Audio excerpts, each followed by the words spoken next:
from Belladonna's Botanicals, sitting in my supervillain armchair with my supervillain cat. I could change the angle here and we can both get in. Anyways, because everyone loves Corey. Right, Corey?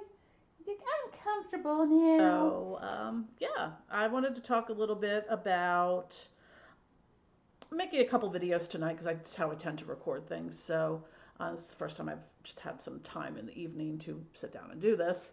Of course, after getting my my library set up.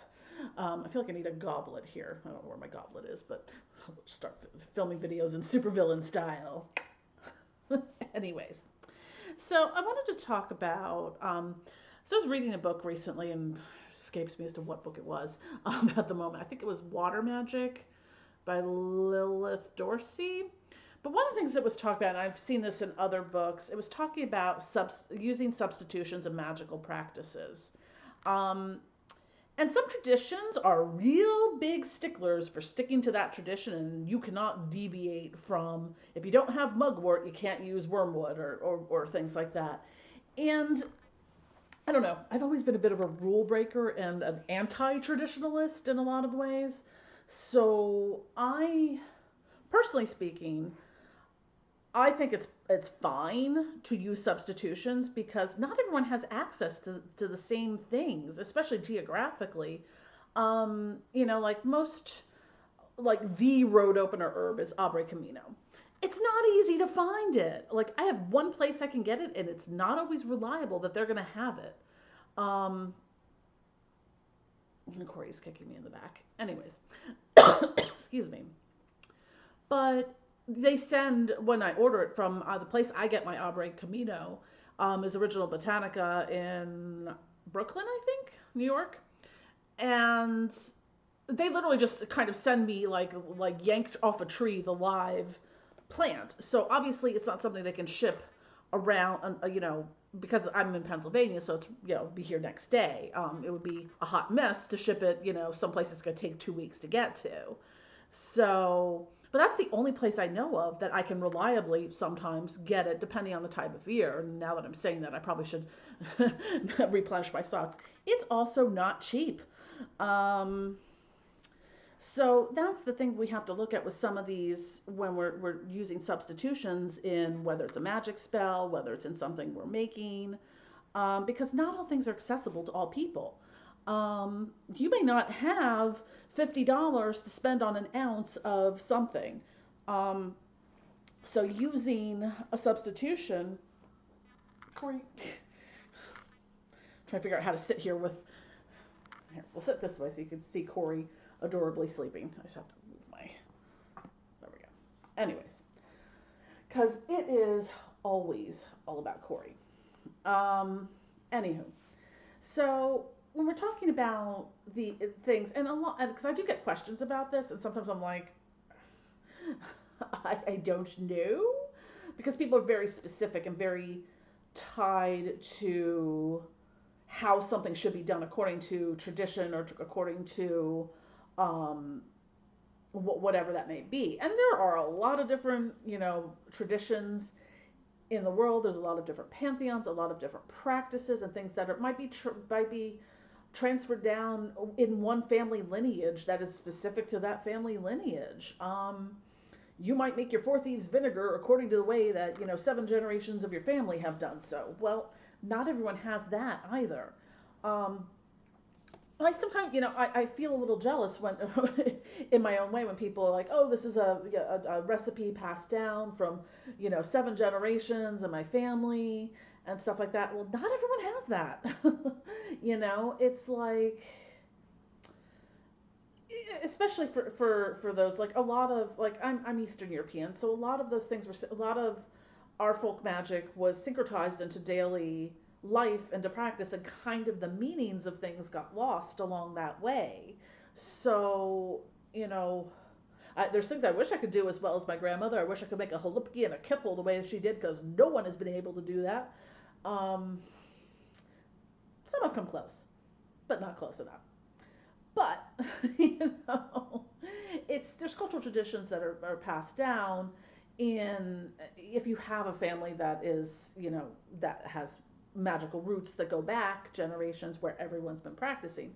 Sometimes that's not the case. I mean, it's, you know, with, in the Slavic traditions, with all that being syncretized, it's interesting because a lot of it was syncretized in the same way like hoodoo was. Like there's the same kind of veneration of saints as being replica or representing the old pagan Slavic gods and goddesses and things like that. Because when the Holy Roman Empire, well, I think it was when the Roman Empire fell, the Roman Catholicism kind of went up Western Europe, and Eastern Europe was what they call the Byzantine Catholic or Greek Catholic, which was more the Eastern European into Russia and stuff like that. So slightly different. I personally speaking, I think the Byzantine Catholic's way cooler than Roman Catholic, but because I've done both. I'm by Catholicism.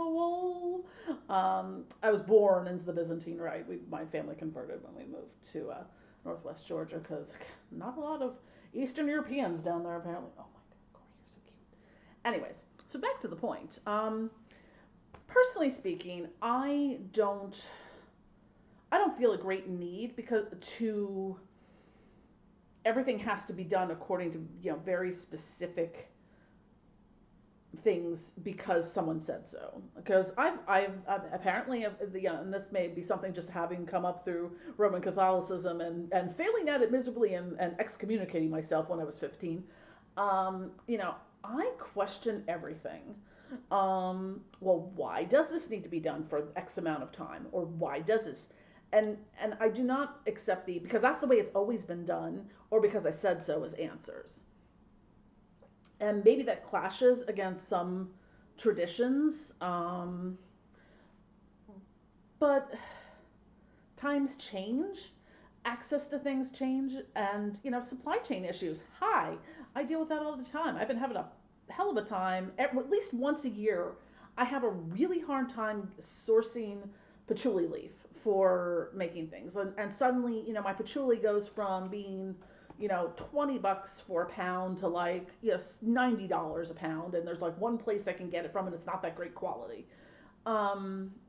So accessibility to what people are accessible to, or what people have the money to pay for, and to kind of look down your nose at someone because they're not sticking to tradition and they're using substitutes in place of something else. Like in the crystal magic realm, we talk, clear quartz is a good substitute as stand-in for something that you might not be able to buy, because some crystals are really expensive. I went crystal shopping this weekend, spent almost $400 on 3 crystals, and they're awesome. Most of it was on 2 of them, but they were very rare specimens and more collector's pieces. But not everyone can drop that much money on crystals. So, if you can't get moldavite for your ritual, maybe you can use a apophyllite or something that's a little easier to come by, more affordable, or you can use your clear quartz to do that. So, I mean, the same thing kind of goes with herbs and things. It's like, hi, I'm allergic to things. There's a lot of things that correspondence-wise use mullein flowers and leaves. It makes me so itchy, and like my skin, my chest will get red. I'll get flush. My arms get like I just am like anytime I touch, I had to stop putting mullein in things because having to make anything with mullein, especially inhaling the particulate, I would be coughing, which I looked up. It's a very prickly. You wouldn't feel it you wouldn't notice it by touching it because it actually feels kind of soft, but the particulates from it are very prickly, so it was always irritating the back of my throat. And in the quantities I would have to use to make some of my products, because mullein's a correspondence for a lot of different deities, I just had to stop. I can't use that. So if I'm allergic to something and your tradition is dictating, well, you have to use this, but I'm allergic to it, there should be an ability to have a substitute for that.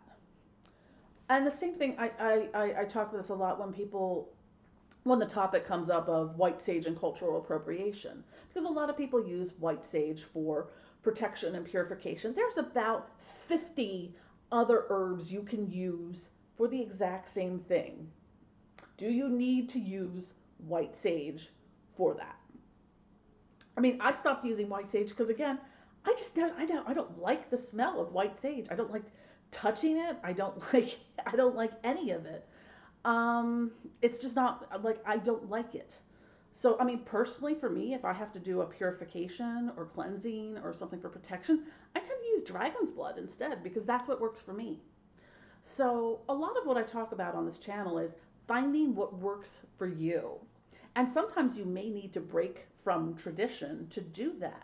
Because if you have allergies or chemical sensitivities, or some people cannot have, are have allergies to aromatics and aroma and scents and that sort of thing. Some people don't have the money to spend on hundreds of dollars on one single thing like crystal, or like I've talked about this in, I think I did a video, or mentioned it before, about the European mandrake versus American mandrake. Well, American mandrake is what you usually see in most stores.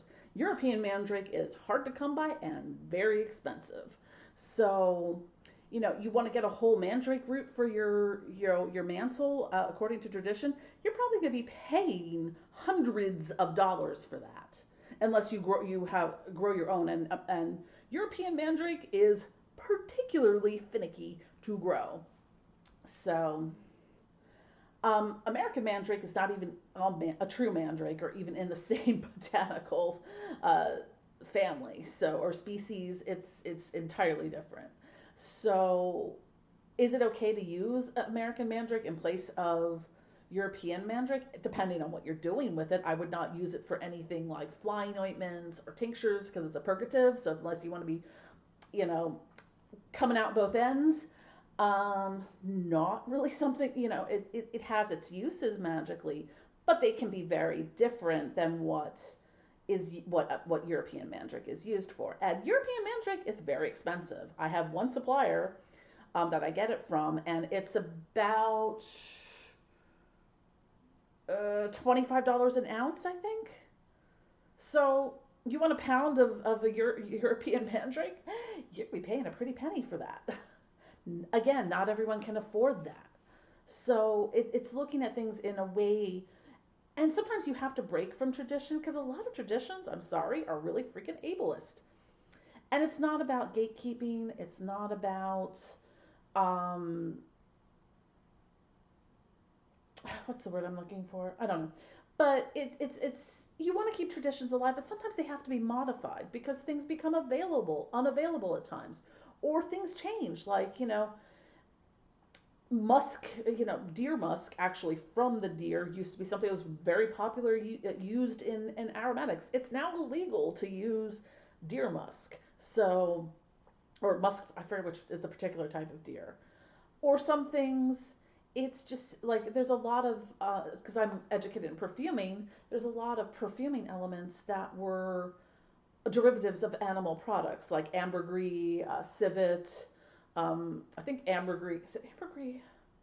No, it's the other. Castoreum is the one we jokingly call beaver butt juice, because that's where it comes from, the anal glands of beavers. It has a nice strawberry smell to it, oddly enough. But some of those things are. Do you want to be using? Are you a cruelty-free brand? Do you want to be using something that's an animal byproduct in your perfuming? So, on some of them are very expensive, like ambergris, which smells amazing. I get the synthetic of it. It's got a very like sweet musky kind of smell to it. It's like whale vomit that washes up on the shore, and its actual ambergris is like hundreds of dollars. It's I forget what they call it. Like it's some kind of like oceanic gold or something because it's really expensive, and it's not something you can just go and grow on a tree or get. You kind of have to wait for it to show up basically. But if you don't want to be using animal products in your practice, using a synthetic is perfectly fine. Like I use, because I used to use white sage essential oil for things, and when I switched out using white sage, stopped using white sage, the plant and the essential oil, like I switched to white sage fragrance oil. So I can kind of have like the essence of it. And again, it's some things also don't produce essential oils, so you have to use synthetic fragrance. Like a straw, you're not going to get a strawberry essential oil. It's a fragrance oil. It's synthetic. Some things just don't produce them, or they produce such a tiny amount that they're like ridiculously expensive to buy. So if you can't afford, a tiny little 2 ml bottle of oud agarwood for essential oil for, 200 and something dollars, maybe getting the agarwood oud fragrance is just as good. Because you're looking, a lot of stuff, you've got the plant spirits stuff, ballet and the plant biology and stuff that goes into that, and all the magical correspondences and whatnot. But you can also kind of apply that to symbolically. It's sort of like, oh my god, this cat is so cute. Can you just like not even deal with how cute this cat is? So there's different ways you can use substitutes, and it's okay. Like it's okay to modify things. And I feel like when I hear people, yeah, because I've been reading a lot of books recently, or listening to a lot of audiobooks, to be honest. Trying to get to my 50 book a year mark, and I got a little behind with the move. But when I hear things, when people are so stuck on it has to be done this way because it's always been done this way, and that's the tradition, and breaking from tradition is bad. It sits with me differently. Like, I'm all for keeping traditions alive, but sometimes you just have to modify things as the times change. With depending on, if you're a vegan, do you want to be, lopping the heads off chickens for a ritual? Probably not. You're probably a vegan for a reason. So you might need to break with traditions that do that sort of thing. Or, if you're, I mean, in the sort of left hand path, occult area, and a lot of other ones too, it's symbol, you do the sort of, I use the little diabetic lancet to prick my finger, and then, blood a sigil or something like that, anoint it with blood. But, if you are a hemophiliac, you probably don't want to do that. Or if you have, there's a variety of health issues, or if you have a history of psychiatric, um, unaliving ideations or self harm, you might not want to be doing that. So if your tradition calls for that, you need to modify it. And it's very important to develop a practice that is your own. And sometimes you have to break from tradition to do that.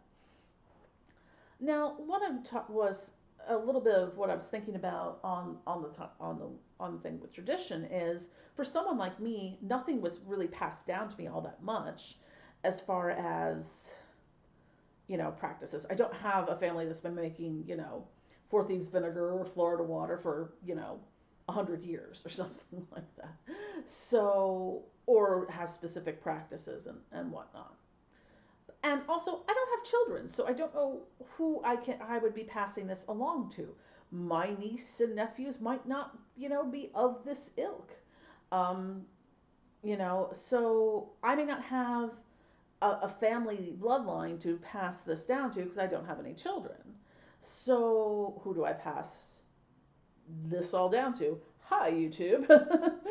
So our traditions are obviously changing too with the rise of technology. We can pass down things on a much larger scale. Our traditions, for people like me who don't have children or don't have, the ancestry of practitioners, it's not to say that there isn't anyone in my lineage who has psychic abilities or things like that, but no one is practicing in the way that I am. So who do I pass that down to? It's, I mean, theoretically, yes, I could pass it down to my niece and nephews as long as they would be into it, but they're also very young, so it's again. So thinking about that, because not everyone comes from a family that practices that way, or has offspring and whatnot, future generations to pass on down their traditions to. And, it's something like I like honestly my personal life I do miss a lot of the traditions I grew up with after the elder you know like grandparents generation after all of them. Well, my godmother is still alive. She just turned 100 earlier this year. But aside from that, she's like the last one of that generation that's still alive. But it's like I think back to like the things that I grew up with that came from my grandparents and things like that. Like my family doesn't really do a lot of that anymore. And I'm still mad at my dad for making like vegetarian halibkis. Um, they're made in a particular way for a reason. But I digress. There are things that I do miss that are no longer part of our family tradition because times have changed, things have changed. I mean, up until 2 weeks ago, I was living an hour and a half away from everyone, um, or more because my brother still lives about half hour from here, or 45 minutes. You guys haven't been listening to me talk at all. You're just watching Corey because I mean, if I could zoom in on his face, he is just so blissed out and happy. He is so, so happy right now. Anyways, so that was just something I was thinking about and wanted to talk to you all about because what my legacy is, I want people to think for themselves, to use critical thinking. Sorry, my hand is off screen, and to find a practice that works for you. Um, you know, and explore, learn as much as you can, and really, everyone's practice should be unique to them to some extent. You can bring in those traditions by all means. I'm not, completely against that, but I'm just trying to account for the fact that not everyone can. And it's perfectly okay to use substitutes. It's easy enough. Like I haven't updated in a while, but I have a gigantic Google Doc of like all my different herb stuff. So if I need something, I can just kind of do a little Control F, find. I'll be like, protection, and it'll pull me up every single mention of protection in there. That's why I know that there are 50 different things you could use, actually even more, for protection outside of white sage. So it's okay to use substitutions for things or to use things symbolically. Like if you're using a synthetic, like musk is a very popular offering or aroma associated with different deities. And well, okay, you can't legally get um, musk that it comes from the animal. So all musk is a synthetic. So it's okay to use that as a symbolic because it's more the aroma of musk that is contributing. So you kind of have a little bit there, especially you've got the aromatic aspect, like, and then you have the sort of more physical or therapeutic or magical correspondent aspect of the physical thing. So like saying for like strawberries, well, I don't want to put raw strawberries in a perfume because that would get icky and would get moldy very fast. So I have to use there's different ways you do it. Like I could probably make like a strawberry tincture and maybe you in like an alcohol that I might be depending. It might not pull much of the smell out. So if you're looking for the aromatic part of it, yeah, if I was making a perfume, I would have to use a strawberry fragrance oil because they don't make essential oils for that. And some essential oils are very expensive. So, um,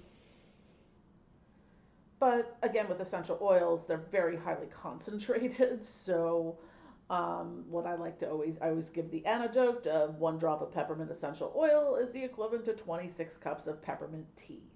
So, oh my god, this cat. Anyways, let me know what you think. Drop a comment below. This is our super villain chair, super cute villain chair. Anyways, oh my goodness, this cat. This cat is so cute. You just can't even deal with it. Like, I don't know how I can make it through each day. Like, I really don't. Like, he is just so stinking cute, like, all the time. Anyways, so that's what I want to talk about a little bit about the traditions and using substitutes in your magical practice. Personally speaking, I think it's okay. Um, but again, I am someone who kind of just likes to, as my mother said, march to the tune of their own drummer or a different drummer or something like that.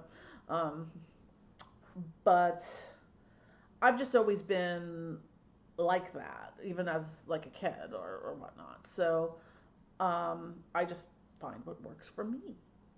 I've got physical disabilities, I would love to go wild foraging, but I would only get so far. I would be like, well, I live here now, because we do have limitations and things that we do for people who are disabled. I mean, it's not like our magic isn't going to work if I can't use mullen in something as a correspondence. Not like that deity is probably going to be like, well, fuck you, you didn't give me any mullen. Anyways, I think we project a lot of our humanity onto deities and stuff like that, which is a topic for another video. But anyways, thank you for watching. Don't forget to click like and subscribe, and I love you all. Good night.